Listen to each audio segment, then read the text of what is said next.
This video is brought to you by Miniature Market.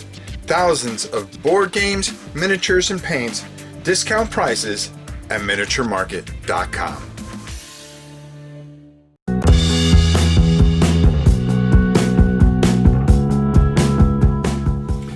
Hello everybody, today welcome to War and Pieces. Today we are talking about probably one of the best games I've played in a long time, and I haven't even scratched the surface. Now one of the things I want to do is come out with a series of videos. First of all, breaking the game down. Today we're going to be reviewing the game, and then I want to kind of teach you a little bit about it a little at a time. This is not a game that you are going to play for 2 or 3 weeks and say, okay, I think I got this down. This is a game that I think you're going to play throughout this summer and constantly learn more about it, because it's probably one of the most ingenious games I've played in a long time, and that is Stellar Horizon. No, if you think you're gonna lift off and it's all space battles and aliens and stuff like that, no. This tests the limit of mankind and tests that adventurer spirit. Compass Games has done such a phenomenal job by taking and producing this masterpiece. And Dr. Rader, probably one of the smartest people I've ever met. He's from MIT, for crying out loud. But here's a company that produces close to 85% of its games in the United States, and always looking to expand. This is a company that is phenomenal, and today we're going to be taking a look at what I think they've done is created a complete masterpiece. So let's go down to the table. We're going to take a look, and then I'm going to come back and we're going to talk a little bit more. So as you can see, there is a lot that comes with it. It took me 3 containers to get all the counters punched and put into it, which I have to give Compass a ton of credit. I thought this was going to be an all-day process when I did it about a week ago, but everything punched so beautifully and so fantastic, it just came out. Now, one of the things I suggest that you do if you are just starting to play this game is to go either with incoming, which is you're going to have Earth and Mars and an asteroid belt, and an asteroid is going to try to destroy Earth. It's going to teach you how to build things pretty quickly and go.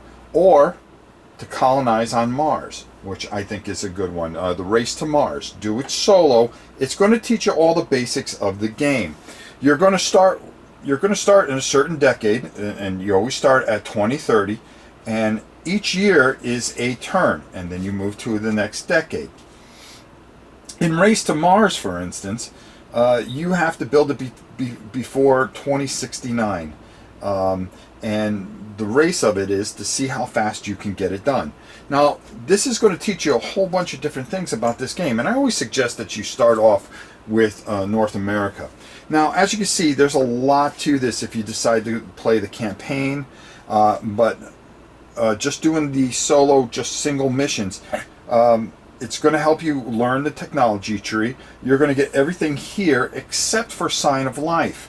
Now, the whole idea is to put a settlement on Mars, okay? Once you do that, and you've won the game for that particular thing. The campaign, you're going to be playing with a bunch of different nations, and you're going to want to have more people with it. But as far as solo and teaching you the basics of all the game, and like I said, this is not a game that you are going to learn in a weekend. This is a game that is going to take a while, because it just keeps adding more and more beauty to it.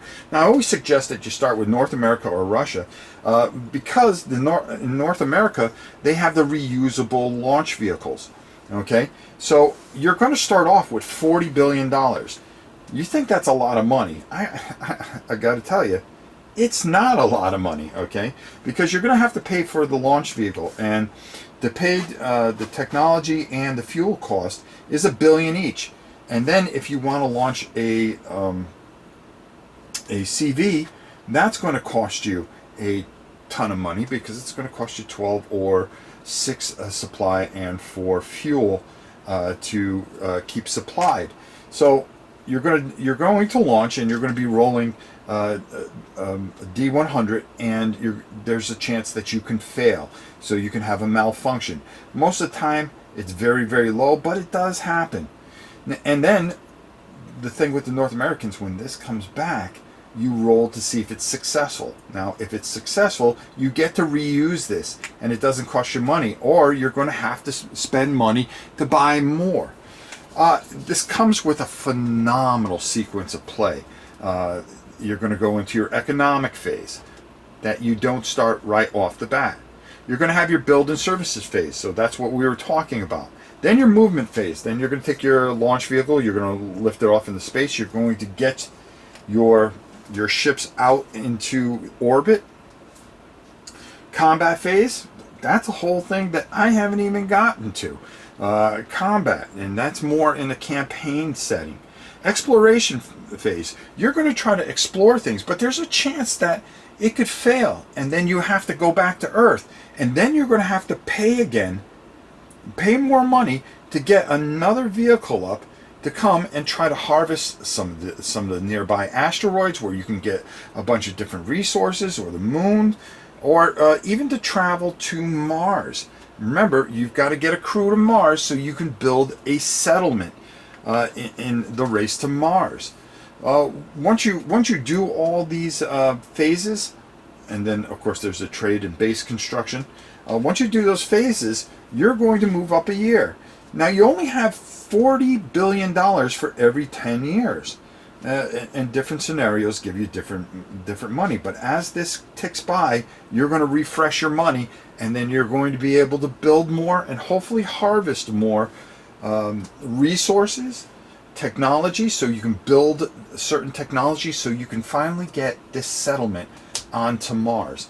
And by doing the race to Mars, it teaches you the very basics. But like I said, there is just so much more to this fantastic experience. This game really speaks to the adventure side of humanity.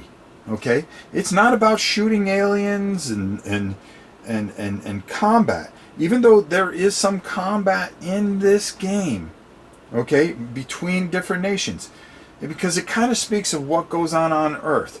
We've conquered Earth. Okay, it's split into different countries and so forth and so on, and now we're bringing ourselves out to explore, to expand, to grow humanity and reach, as Dr. Rader said, he's a big Star Trek fan, to go beyond and test our limits of adventure.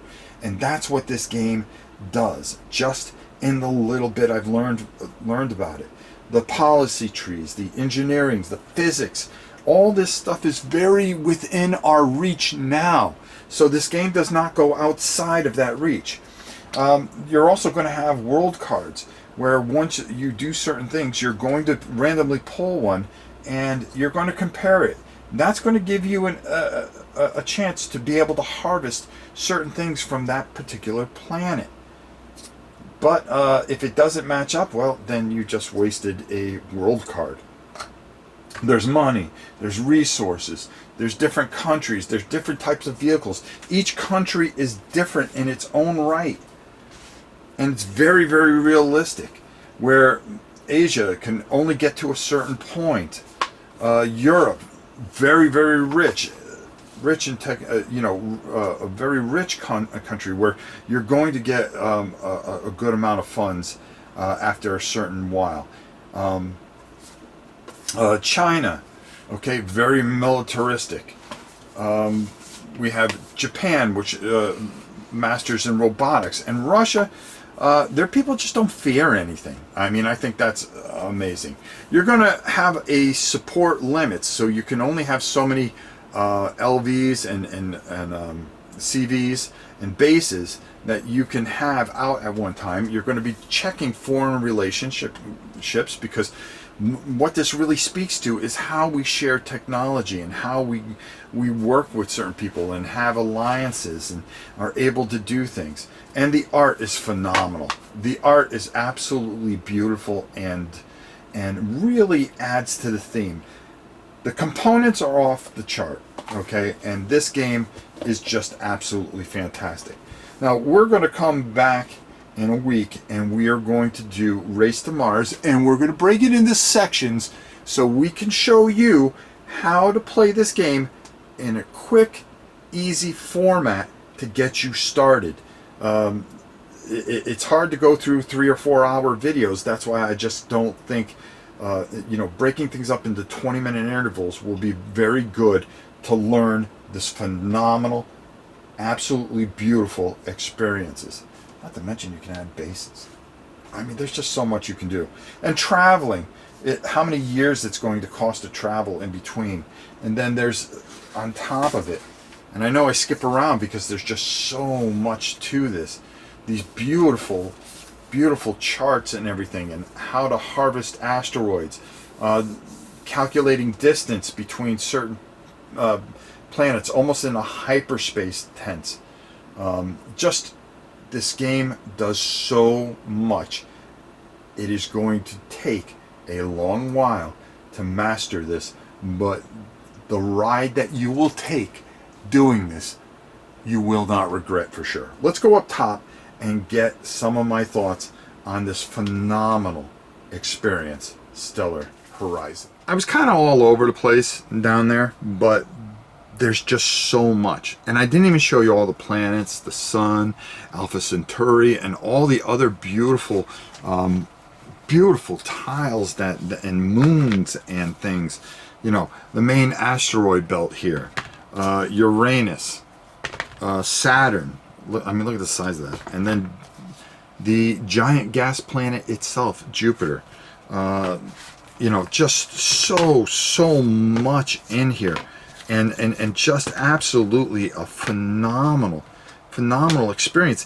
This isn't a game that, like I said, that you are going to play for a couple of weeks and go, yeah, that's it. Okay, that was interesting.